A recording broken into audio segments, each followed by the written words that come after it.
Саламатсыңарбы урматтуу мекендештер. AgriLife KG YouTube каналыбызда биз дагы кезектеги тракторду тартып атабыз.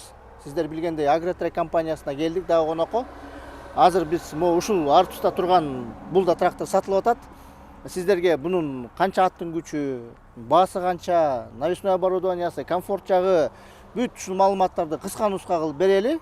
Биздин Алексей деген жигитибиз бар, ошо сиздерге азыр түшүндүрүп берет. Биздин көрүүчүлөр менен таанышып учурашкы болот.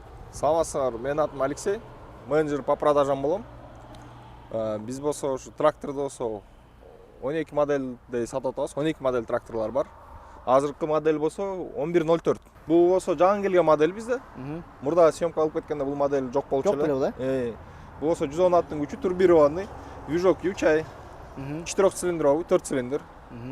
Турбинасы бар. Канча аттын күчү деди? 110 аттын күчү. 110 аттын күчү, 110 аттын күчү. Баасы канча бунуку? Баасы болсо $33.400. $33.400. Урматтуу көрүүчү, муну кандай жолдор менен сатып атасыздар? Муну болсо банк аркылуу, Айыл банк аркылуу, РСК банк аркылуу, азыр элдик банк болуп калган ал. Ошол аркылуу биринчи төлөмү болсо 10%.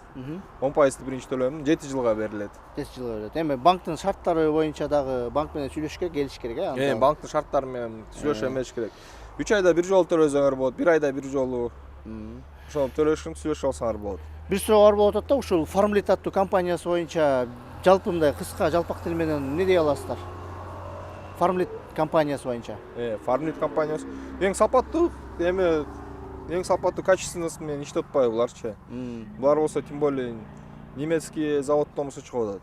Немецкий завод болгон Кытайда чогултулат. Кытайда чогултулат. Бул азыр негизи көптөгөн техника кандай компания болбосун, техника жагынан Кытайдан чогултушат экен, Кытайдан чогултушат. Мисалы мындай да, сиз ойлонуп көрсөк, сиз экөөбүз, допустим, Кыргызстанда завод ачсак, анан биздин элдер болсо бир күндө 100 сомго иштейм дешет.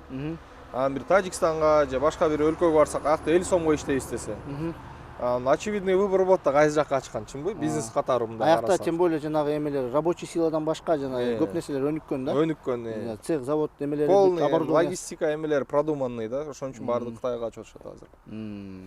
Келе, бул трактор боюнча азыр дагы уланталы, арт жактан навесной жагын айталы. Навесной жагын айтып берейин. Навесной жагы болсо баса тургандагы плавающий, көтөрү навескасы болсо көтөрө турган 2,5 тонна. Алдыңкы дөңгөлөктөрү 13.6-24, артыңкы дөңгөлөктөр 16.9-34.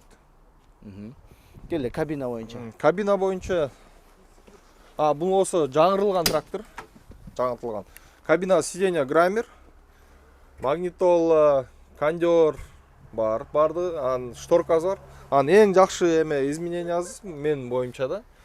Камера заднего вида кошулган, анан панель болсо электрондуу болуп калган. Панель болсо камера заднего вида чыгып турат. Ошол изменениялар болду да бундачы. Калган ошол эле? Калган ошол. Жок, анан грузтары да башкача. Грузтары болсо могул эле плитасы болсочу 330 кг, анан 40тан еще кошулат дагычы. Анан беринде болсо могу өзү эле кичинекей турат го. Бул 30 кг да өзү элечи. Болсо. Мынакей 30 кг, 130 кг, анан 40тан өкө 80 кг. Бул модельди алгандар барбы? Модельди алгандар бар. Кандай отзыв? Отзывдар жакшы болот. Бул мындай, как сказать, Toyota среди тракторов дегендей болсо. 120 аттын күчү болсо бул аябай көп кызмат. 110 аттын күчү. 110 аттын күчү болсо аябай көп кызмат аткарып турабы? Плюс еще турбина 5 аттын күчү кошулат. Система Bosch бунуку. Панель болсо 1104-түн 110 аттын күчү трактордун панели электронный. Монте эмес болот. Мынакей. Камера заднего вида болсо панелден көрүнөт. Мынтип эмес болот. Берди болсо полный скорость, давление бүттү көрүнүп турат. Панелин кичинекей камерасын кылсаңар болот, либо на полный панель чыгарып койсоңор болот. 1104-түн дагы негизги изменениялары болсо омывайкалар кошкон. Передний, задний омывайкаларчы. Ыла эмелерди иштеп калганда айнектерде кир болуп калат экен да.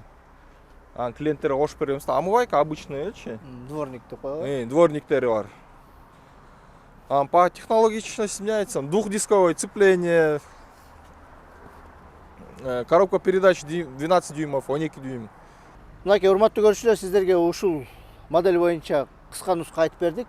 Жалпы алып келгенде мындай аябай жакшы күчтүү трактор экен, жаңы трактор экен. Агротрек компаниясынын телефон даректерин жанагы Инстаграмдагы бүт баракчаларды калтырып коебуз. Ошолорго чалып, байланышып суроолорду берип алсаңыздар болот. Дагы эмне деп кошумча аласыздар, анан биз сире өзүңөрдүн жумуш тартибиңерди айтып койгула. Жумуш тартибим понедельниктен баштап пятница чейин иштейбиз. Суббота воскресенье чалсаңар ала беребиз. Любой момент чала бергиле. Запчасттар бүт кенен. Запчасттар келе алат. Дыйкандар токтоп калбайт, жумуш жок. Токтоп калбайт. В первую очередь өзүбүздүн клиенттер сукса, өзүнүн базы менен запчасттарды берип атабыз. Урматтуу көрүүчүлөр, биз жыйынтык чыгаралы, эмки чыгарыштарын көрүшкөнгө чейин. Февралда каралар келет, ошолорду тартсаңыз болмок да, февралдын 15-леринде.